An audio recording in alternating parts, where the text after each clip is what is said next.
Good evening, everybody, and we'll continue with the Seán Murchú lecture series.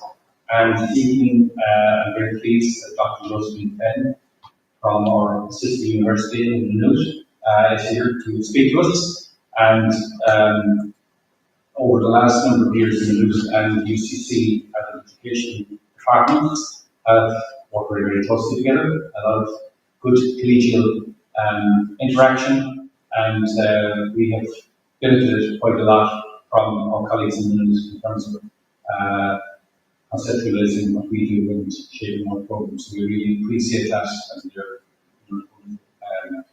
collegial support. And tonight, Josephine is going to speak about community engaged adult education, and wow, that's exactly what we need to be doing and we need to do more of. And Seán Murchú would be extremely pleased with this topic. Seán was one of the key founders of ATIS, and that organisation has been very much the forum of community education in Ireland ever since. So we're really pleased, Josephine, that you've trekked all around the country to us to give this lecture, and we really look forward to it. Thank you very much.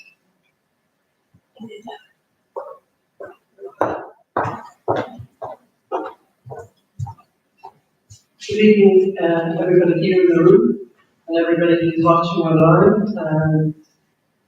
Many of you probably know me, particularly if you're working in ACE, and you know that my big interest in education has always been the whole experience, learning dimension of it. So when I'm talking about possibilities in the future, I tend to draw on some of my own research and some emergent ideas. They're not really emergent, and they're quite old, but they've been kind of left on the shelf for a while, so I started to take them out and reinvigorate them. So they're really things that I haven't fully worked out, but I'm going to give you my thoughts on them anyway, maybe as a way to stimulate your own practice and ecology and research into these areas in the future. So I'm delighted to be in Cork, and I had a lovely spin down on the train, and I remembered other times that I came here and how welcoming everybody always was. But to kick off tonight, I'm going to talk a little bit about the legacies of adult and community education. And what we've learned from 75 years in Cork and over maybe 50 years in the news. And what I know about it from my own experience and from maybe I could say wisdom that I've gained over the years. I know it's not a popular thing anymore to be wise, but I think if you're working in something for 20 years, you learn a lot. And I suppose now is the time of my life where I'm retired. I want to say something concrete to you. I don't want to beat around the bush and not talk my truth to you. So I'm going to do that.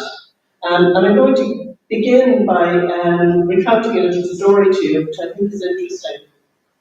In 2015, when I was at the Department of Adult Community Education in Maynooth, we had a celebration. And to have the celebration, I contacted one of the key people who set up the Department of Maynooth in 1975. His name was Professor Seán. Some of you may have come across him. He was head of sociology, and it was through sociology that another Liam, Father Liam Carey, spoke to one another through conversations and decided to set up what was then the Centre of Adult Community Education. So I thought Liam Ryan would be a key person because unfortunately Liam Carey had passed away. But Liam couldn't come because he had his own health issues, but he sent me a beautiful letter. And one of the things he said in the letter, which I think is really telling, he said, at the Ulster Conference after the Second World War, Churchill was said to have asked Stalin how he cleared minefields. Stalin replied, "No problem, just march the infantry across them." So Liam Ryan said that under Liam Carey, his colleague, he marched his infantry across many minefields in adult education. Fortunately, they came out alive but badly bruised. And I think minefields probably is a really good image for us to hold when we think about adult education. Because the legacies that we have could merely be reflected on as different phases, and certainly plenty of minefields. So one of the first minefields that I encountered when I came to Maynooth in 1999 was that the university seemed to be always in clash with the work of the department. It was always this kind of epistemological clash around how we did things and why we did them. And we ended up spending a lot of our time always explaining ourselves. And it seemed like this conversation was endless. It seemed to go on probably until I retired almost. But it also led to some very interesting discussions. And generally, the management were supportive once the resources were in place to do all that we wanted to do. So finance was always a huge issue. We either had too much money, we had too little money, but there was never enough. And that argument is probably the second legacy. So to say that we were in a comfortable place in universities is not true. To say that universities supported us is true, but only to a certain extent, and why we could manage everything ourselves and pay for it. And that was a difficult task, over long periods of time. However, I think we did see that as a challenge, and it made us very agile in what we did and in the work we did. And sometimes, although I'm sure it's not kosher to say today, but we were kind of a Robin Hood outfit. And maybe not to a large extent, but certainly to some extent. So my engagement with outreach adult education, that traditional kind of thing that's associated with continuing education and adult education generally, was through their outreach provision of courses that they ran in large numbers right across the country. And the idea in Maynooth was that you would run the courses wherever there was a demand. So you would find yourself in Lettercrack, in Northwest Donegal, in Cork, dare we do it, but in other parts of Kerry, in Southwest anywhere. And I was a young woman back in 1981, even though it's hard to believe it now, and I moved to a new state in Western Blanchardstown in Multiplicity, with my husband and small children.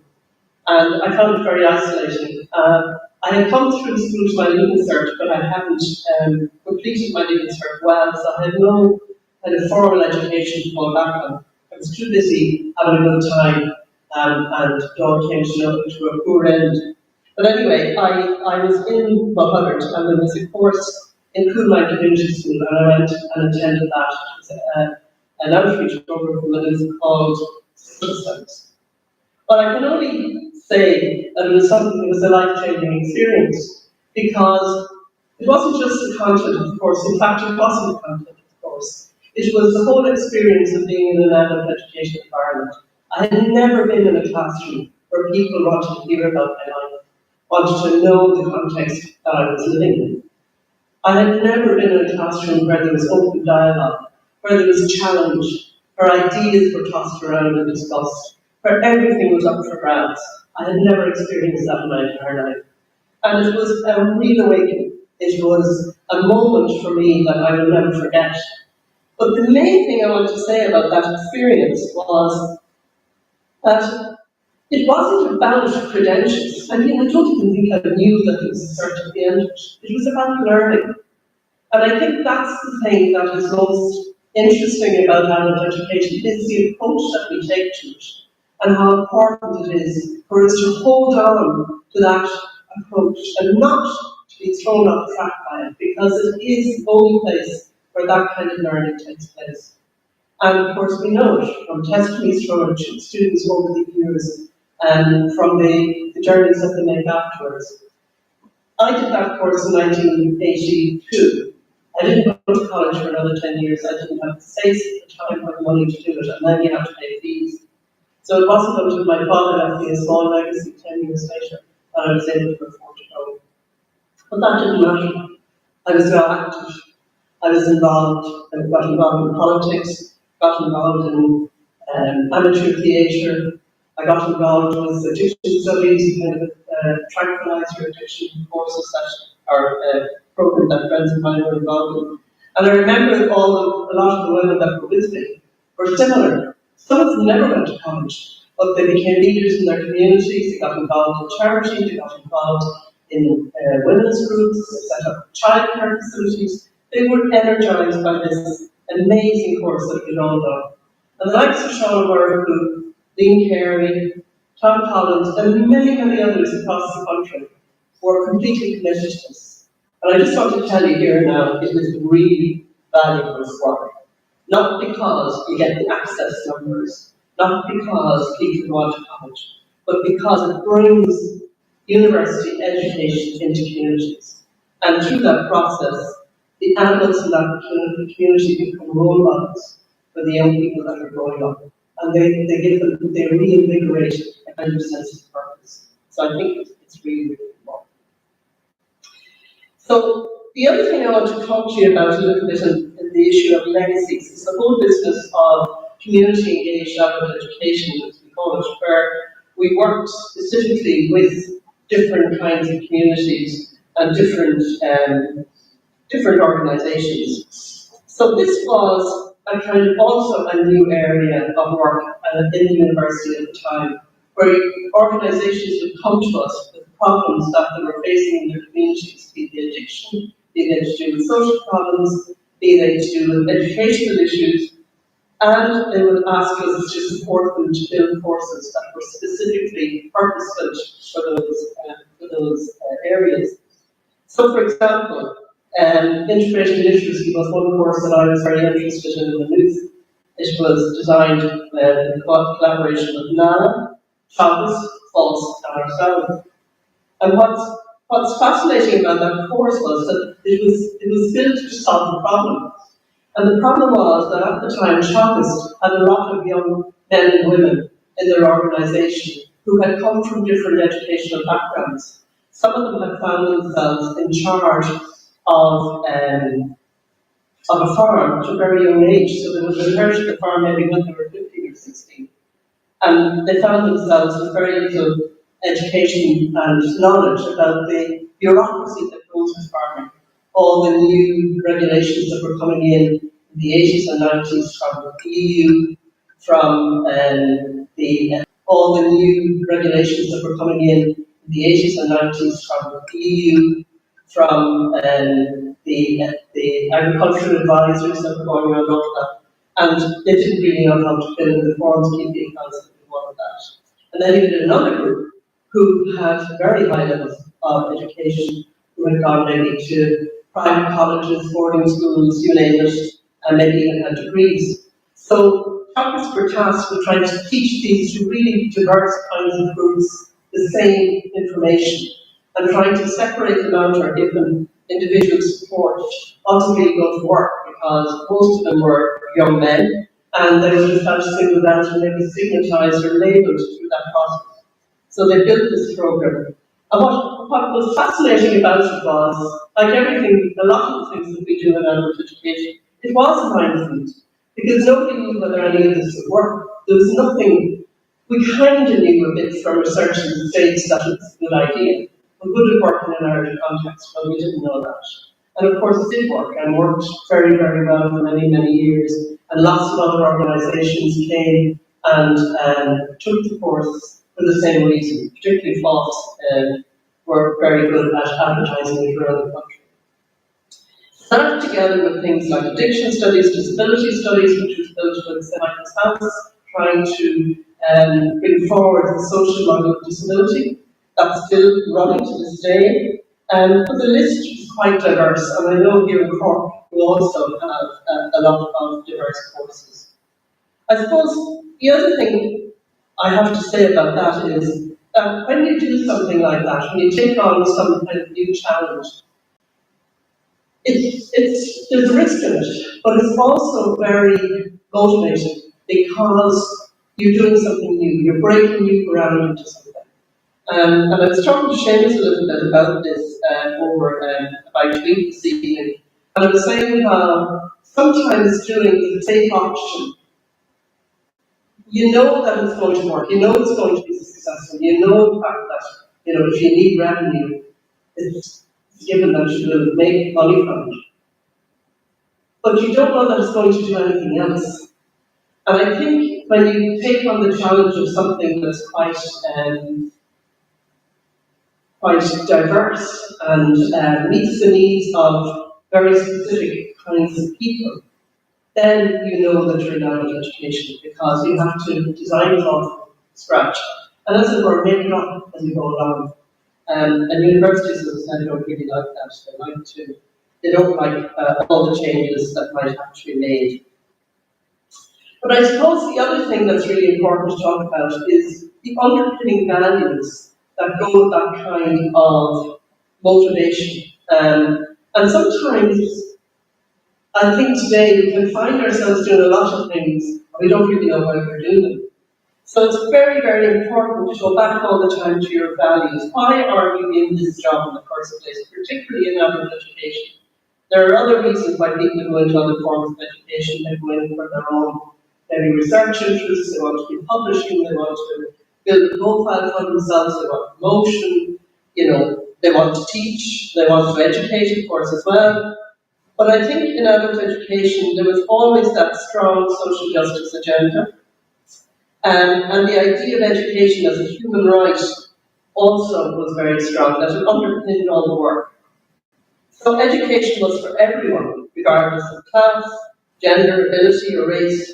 And that core value, I think, promoted that kind of learner-centered ethos that was respectful of the rights of learners, and also made us want to have a really high-quality programs for them. So quality assurance is often kind of an issue, and if you have big outreach programs, one of the contentions with the university often was, how can you quality assure all of that?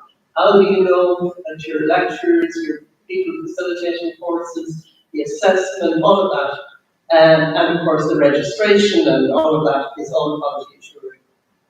And the way you do that is to hold to your principle, that actually what happens in the classroom is the quality assurance.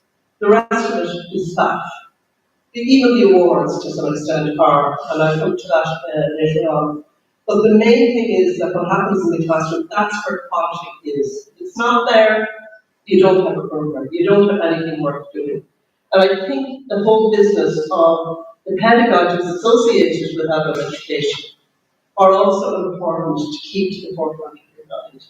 The notion of Freudian ideas of, equality and trying to bring people through very difficult environments is really, really important.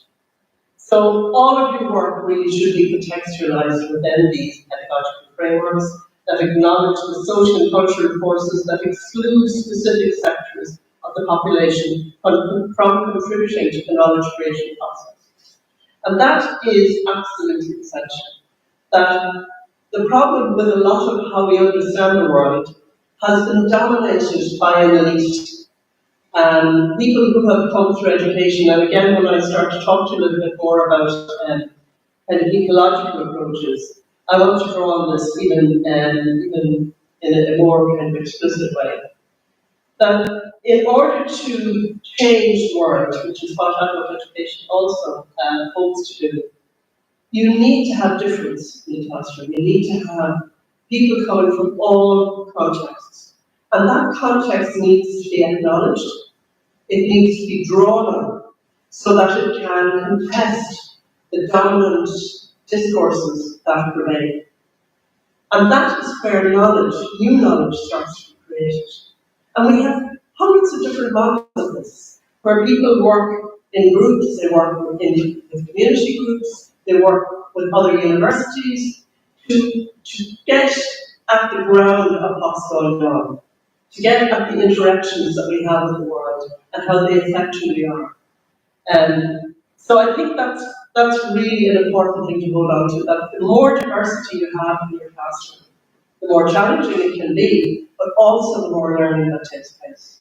Because people need that in order to change. So as you know, my own research was probably, well, maybe you don't know, was very involved in recognition of prior learning. And when I was doing that, other kinds of things used to pop up when I would meet focus groups and students to discuss experiential learning, and of course the recognition. And today, when I was on the train coming down here and I was nervous about all of this, I was thinking, oh, I haven't really got any student voices in this presentation that I'm making tonight. And I want to really talk about the importance of difference and the importance of experience and the importance of recognizing that. So I was looking for something in my laptop that would maybe encapsulate that, and I found this very nice piece from a student who was in the 20 campus many years ago. And she's talking about how the diversity group changed her perspectives and the experience she had of learning, which I think is quite profound. So she says, these are her verbatim words, encouraging us, he was encouraging us to use our experience, and certainly we did. One particular module that we had to do little plays at the end, and it was really very powerful the way he encouraged us to use our opinion and views. So in the end, the little plays that we did were magic. Like they really were. And at the end of the night, we were all almost stunned at what we had produced. And just the breath. It was a whole different level of learning. Learning at a very deep kind level, a very deep kind of level, I think. Learning to change attitude, or to really expand your thinking. That was what it was. So that kind of experience, it seems like, should everyone have that? And I think everybody should have. But what she was talking about as well, as she goes on later on, was to talk about her own perspectives, how they were challenged. And she was coming from a very conservative situation in relation to some of the topics that were covered, and how she started to see other perspectives. And that's really what learning is all about. Some people talk about transformation. I'm not a big fan of that term, because I don't think we're transformed. I think we're in a process all the time, and that different things support us to move on and to open up new pathways for us. But that we're not fully transformed, it wouldn't be a pity if we were. But I think that kind of education has to be part of our core beliefs, that we believe that bringing in people's context, their experience, and marrying it together with content is really important. So we need to maintain and strengthen that student-centric culture that has characterized our work for so long. We need to respond to in creative and imaginative ways to address all of these exclusionary practices or procedures that stop people from being able to come into these kinds of learning environments. And we also need to be developing new knowledge using democratic methodologies of dialogue, group work, and experiential learning. And to me, of course, the latter is really very, very important. This provision for 75 years in Cork and for nearly 50 years in the Maynooth and in other institutions around the country had huge impact. And in my view, this is what happened as a result of doing that.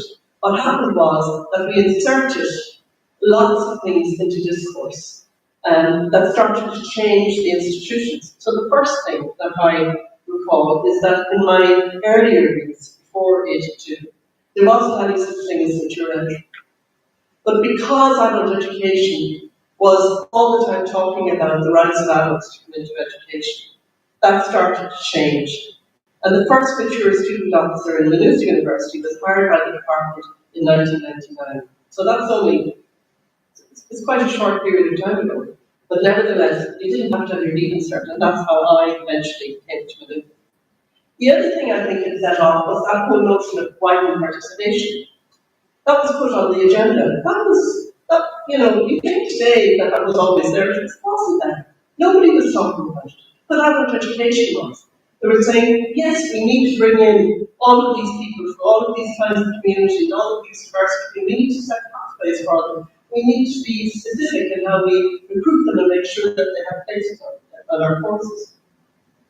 In 1989, the first Access conference was held in Maynooth. So again, that's not that long ago. The other thing that happened then as a result of all of this outreach was that learners started to demand progression and transfer rates. So I know in Maynooth in the late 1990s, the BA in Community Studies and Local Studies was developed specifically with recognition of partnering in mind. So that all our students who had taken all our cert courses for years and years and years would find a very direct progression pathway and be able to bring the partnering with them, although it's formal, nevertheless. So that whole business of progression was really something that changed.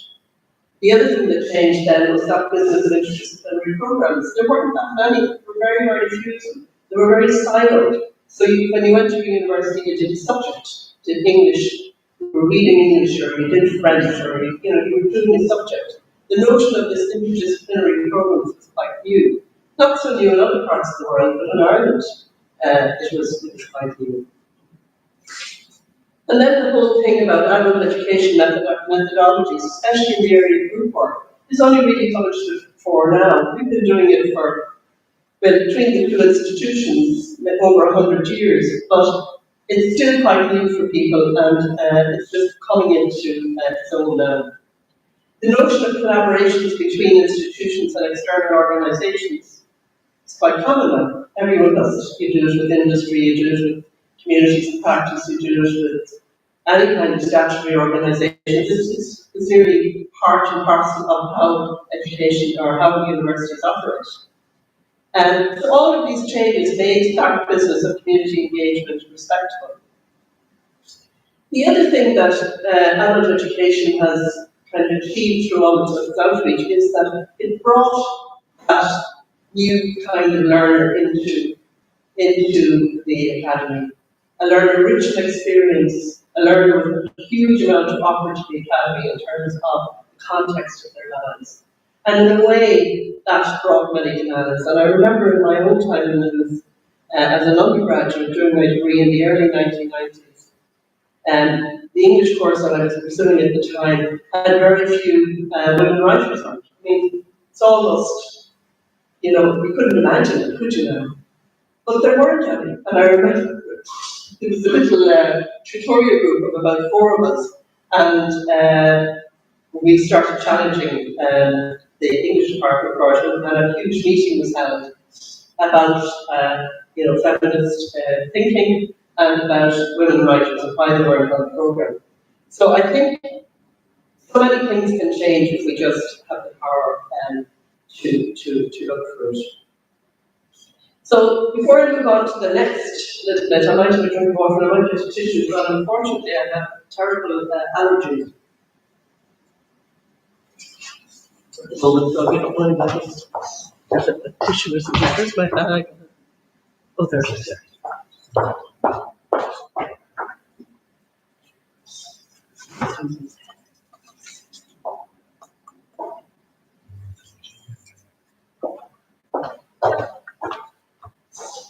I don't know if I would have the confidence to say that it was full. I can't even so far away from you. See all right. Okay, so just to say a little bit about myself then, in terms of what I've discovered from my own research. As I said, my interest has always been experiential learning and how that advances knowledge and changes things. So I just want to say a small bit about the research. I have done a number of different kinds of work in terms of RPL, and the first thing to say was that I was a practitioner, so that was where the greatest of my new learning took place. I also did an OECD report on England and Scotland in, I think it was around 2006 or 2008, looking at what they call RENFIL, the recognition of non-formal and informal learning. And there was quite a big learning curve there as well. I was involved in the European project, and then my own PhD research, which I just finished as I retired, where I am a lifelong learner, was on RPL. So I have a lot of experience and a lot of knowledge about how experience can enhance learning and develop further. I think one of the things that I found from my PhD research, there were a number of things that I think are worth noting. The first thing I found was that learners were interested in learning. all adult learners are come to university because they want to learn. So that's their main priority. And where RPL is most successful in their view, not in the university view, but in their view, is when there's learning in it, when they have an experience of learning. And so that's a really important thing to remember. And the other thing from the institution side that I discovered was that the things that kind of blocked RPL, the recognition of our learning, was the notion of standards being dropped in some way, that it was heavy on resources, which is an old discourse around it, and that they would be overwhelmed by the amount of people who want to take it on. And then there would be a lot of people who want the credentials, and so therefore there would be kind of a group that might be looking for a degree, but they haven't really got the learning there. So there are two different sides to that, insofar as the learners are interested in learning and the institutionalists is interested in credentials and what it means to get a degree and what the standards are to get there. So there's quite an established clash. So just to maybe hold on to that for a minute, and I'm forgetting all about the slides, of which I have about 3, I think. So what I want to talk about is, first of all, is to kind of draw you into the new context that we're in now, and to say a little bit about this. So we have always been used to uncertainty in life, but now we have one certainty facing us, which is global warming and the possible extinction of the human species. I mean, it's absolutely mind-blowing even to say that. I feel almost tremors in my body as I say it. Pandemics, these are not, by the way, in any order. The war in Europe is just flabbergasted, is the only word for it. It's just to see such horror. And underwriting or overriding all of that is the erosion of democratic social orders. So I suppose when I was preparing for this session, I was thinking about what kind of education do we need now in the context of this. And so I'm going to give you some of my emergent thoughts about what I think, where I think we need to be going with it. I haven't them well worked out, so it's a bit behind it. I have started to think seriously about how we change attitudes. I'm thinking even of the little excerpt that I gave there. And one of the things I think that is problematic in the way we do education, and I see this in adult education too, so I think we need to be moving along with it, is that we absolutely need to change the consciousness. It's not enough to say that was a great course, I got a lot out of it. We want actually for us to start operating out of a different consciousness. We're now operating out of a kind of world capitalist order.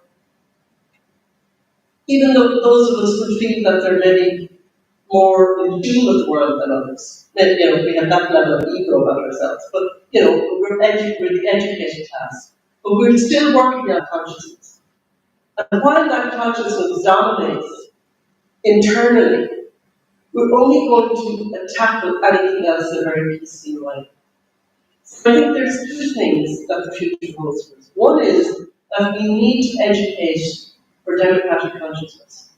And the other is that we need to educate for an ecological mind.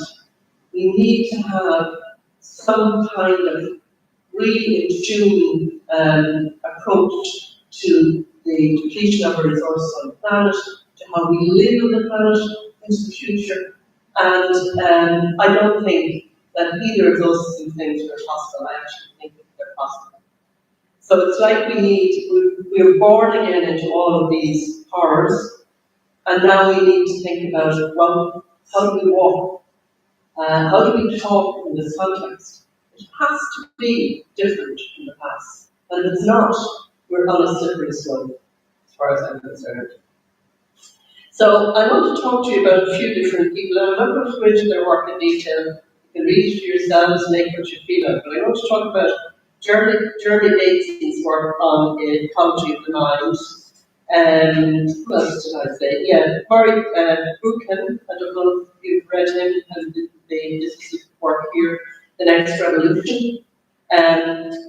Deleuze and Guattari, Gilles Deleuze and Felix Guattari, who are French philosophers of the 1980s and 90s, that both departed this world since, but they have a lot to offer. Guattari in particular has written a book called The Three Ecologies, Felix Guattari, and it's a very interesting kind of take on the world. This is also one that I quite like. It's called Education for Democratic Consciousness.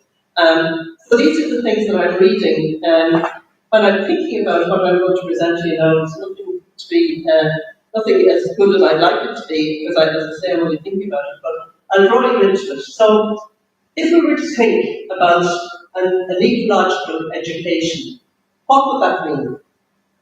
And so, here we go. Oh, where's the slide of the chart? Stay. All right. So if we were to talk about an ecological education, it might be useful, I thought, for us to look back at where we are and where we're coming from. So if we take the first, I've kind of divided it in, a colleague of mine used this for different reasons altogether, really to look at kind of theory she used to set up those three categories of modern, postmodern, hypermodern, most modern, late modern, and ecological postmodern. And she set it up because she's teaching students about different kinds of theories and what they meant.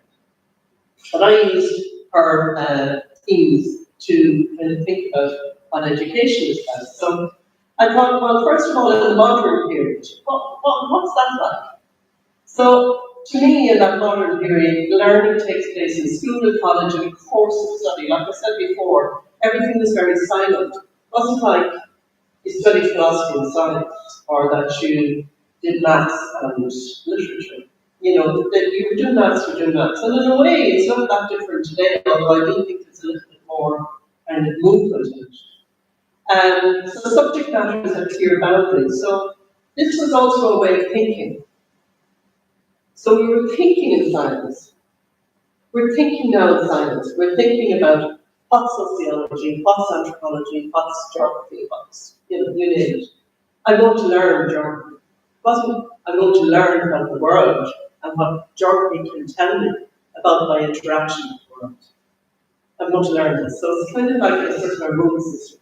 So facts and information were kind of very high on the agenda, and it was really a very strong transfer of knowledge. So I'm a teacher, and tell you what.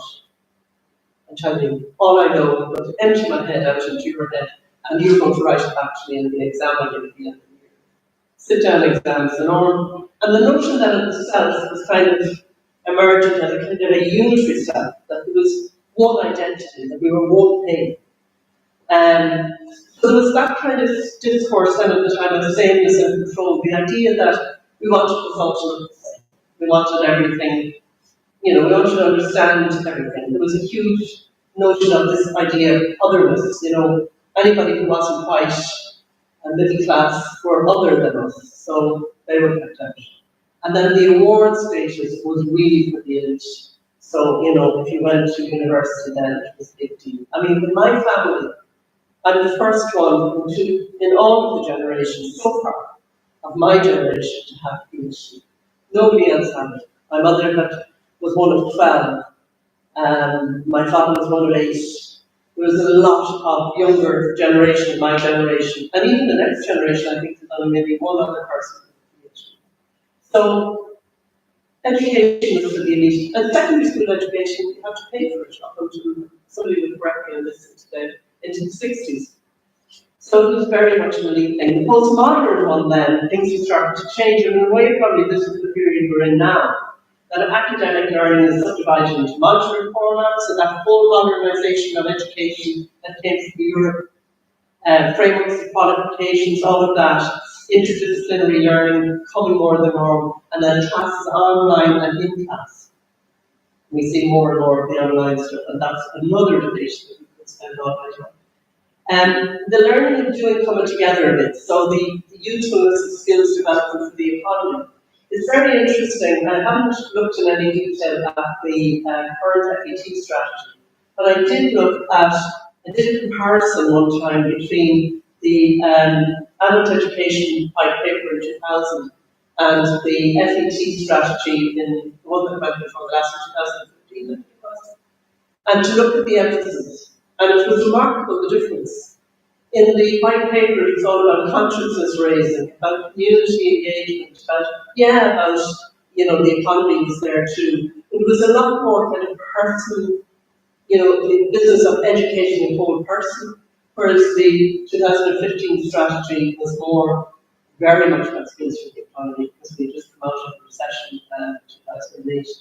And I think the modern one, I did have a squint at it, didn't go into it in detail, has quite a mix in there. But a lot of it is about bureaucracy, about systems changes, and about organisation and management. It's very, very little about what's going on in the classroom.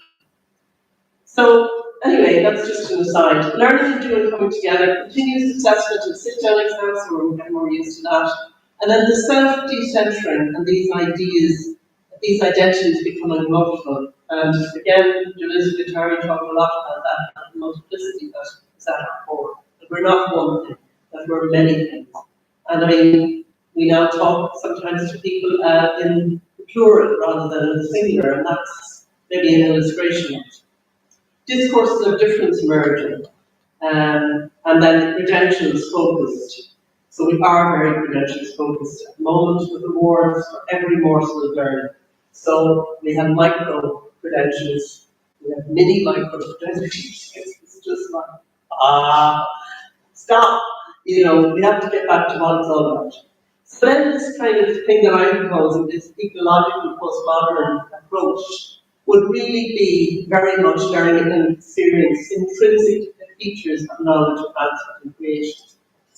And so I'm going to talk a little bit more about this section here, about this ecological postmodern. Like, one of the things that we need to think about, first of all, is what do we mean when we say ecology? And Mason talks about it as kind of interrelationship between organisms. So the unit of investigation is the relationship, is the relations, is the interaction, not who's interacting. So let me give you an example. So you go to New York, somebody says to you, you're in New York, yeah, I was in New York, how'd you get on? That's great. So what was it like?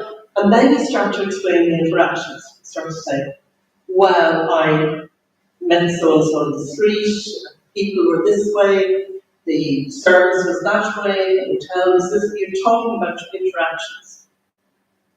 And it's from the interaction that you learn. It's not from the trip. It's not the idea of going to New York. So it's when you start to engage with it in a real way that you learn. So if you're thinking about ecology, that's the same.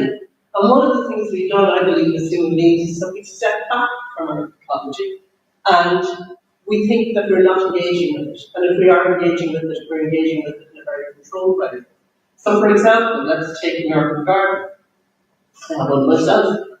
The whole idea was to have that smartly presented, to have a road, to have nice beds with particular kinds of bushes on them, and flowers on them. Very much kind of emulating the big house and the palaces with all their formal gardens. Very formal. Whereas when you start to engage with the garden, you start to moan about, or mourn, I should say, all of the vegetation that you're not allowed. And of course now, we are moving to a kind of a wilding program with gardening. And the aesthetic for what is a beautiful garden is changing. We even have a no-go May to allow the bees to have a chance to get at pollen. And of course, flowers in a garden are all for bees. They're not for us. Their beauty wasn't made for us to look at. It was made for bees. So that's the difference. That's when you start to engage with something that you can change. And your consciousness then has to change with it. It's not enough to do that. You really have to live out of that values that you have taken on board. And that's what Mason talks about. He says, ecology of mind basically looked at how we are formed by the interaction of multiple genetic factors, of course, not by any one of them though in isolation, by all of them. And all of them are expressed in a complex dance with surrounding environment, air, earth, and other organisms. So we are in this dance with the world, and we have to start trying to foster that kind of development of our consciousness around where we are. And that means we need epistemological changes. And some of them I listed here.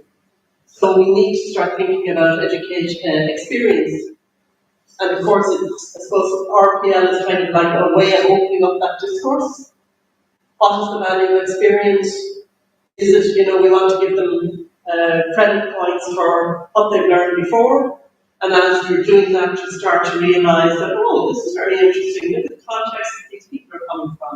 What can they tell us about the world? And therefore, experience starts to rise in terms of how it can be used in an educational context, and how people can bring their different contexts into the educational domain. So the focus then is on the interrelations of different colleges. So due to our context and where we grew up and how we lived, we can bring knowledge in from that. Colleagues of mine in Maynooth did a very interesting research piece in Zambia with some universities in Africa. And the idea was that they would take a group of master's students in one of the universities, and they were looking at kind of food security, and they wanted to take one or two farming communities and bring the students out to them and help them to understand what the farming community knew about their own location and about the environmental impacts on it, global warming, water, all of those things. So what you have then was the university bringing its knowledge into the community, respecting the community-based knowledge and learning from that in order to create new knowledge. And that's essentially what Basin is also talking about. That's an ecological model of education, to do something like that.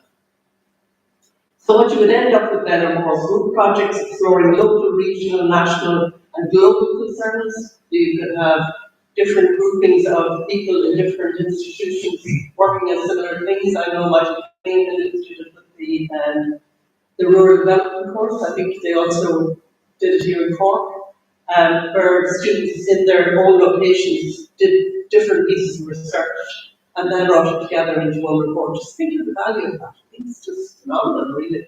Mind-blowing. So the self is multiplicity in a continuous state of becoming, so we're not going to be transformed anyway, we're just going to try and evolve. And discourses of difference have flown more than something that's statutory looking for sameness and control. Learning focused and accumulation of learning is really consistently, rather than an accumulation of credits or an accumulation of rewards. People be looking at what do you know, what do you bring to the table. And so it becomes very learner focused. Okay, so what are the possibilities then in terms of ecological model? So I have a few things here that I'll share with you. And so one of the things that has always been a problem in adult education and continuing education as well is the whole business of research. We haven't done enough of it. We never seem to get it. We're practitioners, so we're always looking at the next piece of work to be done. And I think we need to go back a bit from that and start bringing what we know about the world and what we know about learning and education in particular to the forefront. And we need to start researching it quickly. And we have lots of data. We have lots of data, so we need to draw on it. So, but the main thing is that when we start to do that, we need to start looking at the relations and the interactions, that they are the units of inquiry. And so that's the first thing I'd like to say. The context of people's lives and the learning gained in those contexts have value in education and potential to advance learning in new ways. I do believe that very strongly. It also enables learners to use their knowledge for learning and unlearning and learning anew. So unless you bring your knowledge, your prior knowledge, into the classroom, and have a chance to open it up and explore it, you don't know what you know. You actually haven't a clue, and then you can also start to unlearn. Concept creation becomes central, and I believe this very strongly, because concept creation is really about always related to problems. So, if we want to create new concepts, we need a problem to create that concept in relation to it. And that's what philosophy is, it's the creation of concepts. So, can you think of a time in our history when we needed new concepts? No, well, I can't. I think we need to start creating. Overall, the approach would raise ecological awareness and action. So, if you develop an ecological conscience that is based on a democratic approach to the world, then you will also have a huge awareness of the world around you, the ecological matters as they arrive, and you will be spurred on to action. There's no doubt about that. Difference as a concept is something that's under-researched. That whole business of what difference is, in fact, there isn't really a philosophy of difference. Although there are some, Deleuze was one who did write about it. But one of the things that he said about difference and what spurred me on was, he always said that the greatest difference is always an opposition. But of all the forms of opposition, which is most perfect, the most complete is that which frees most. So what we try to do with difference is make it look the same. So we're always negating difference. Whereas what I'm advocating, I guess, is that the more difference we have, the better. Because that's where we find our learning in the future. So overall, if we are to tackle the problems ahead, we need approaches to education that bring learners into relation with the world in ways that dramatically increase critical thinking and bring about changes in behaviour. Generally, we need to pay attention to how we do things, the purpose why we do them. So with everything that we're thinking of doing, we need to think about that. Why are we doing this? And then how are we going to do it? And we need to give ourselves answers that are in keeping with our value system. If we are to engage in purposeful educational interventions that promote ecological consciousness, inclusion of difference in all its aspects, create conditions for peace, and renew our commitment to democracy, then we need to start to build new kinds of methods for teaching. So the matters I've raised here, this is my concluding words, to be happy to hear, the matters I've raised here are minefield, and these thoughts I've shared with you tonight are just some of my own reflections. But as I said earlier, I wanted to speak to you in a concrete way about what puzzles me now at this phase and at this stage of my life. I have no answers. It seems to me that we have been born again into this new and very unsettling reality, and the society we have is not equipped to deal with it. The question is, can we build a different, free and ecological society through education? And does an ecological model support that? And I will leave those thoughts. Thank you.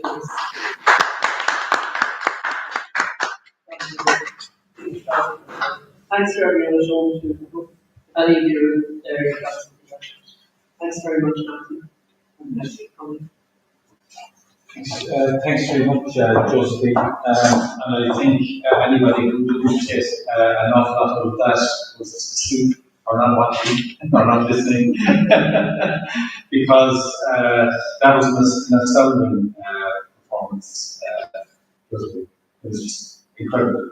There's so much material there, and I do hope an awful lot of people are watching this at home. And it's recorded, so it is.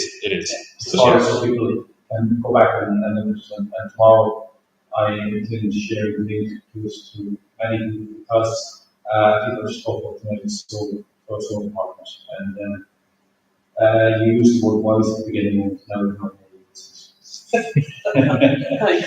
Thank you very much, Josephine. And Murchú, I was calling you to do your party piece. Oh yes, of course.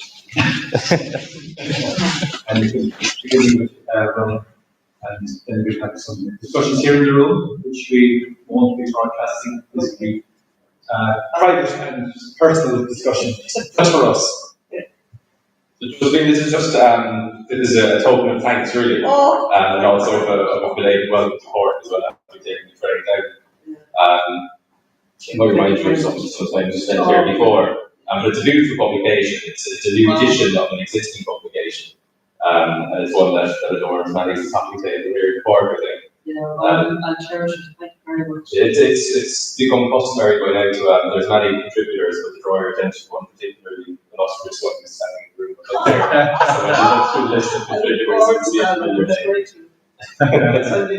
Thank you very much. Not at all. Thank you. Thank you for all your support. Thank you very much.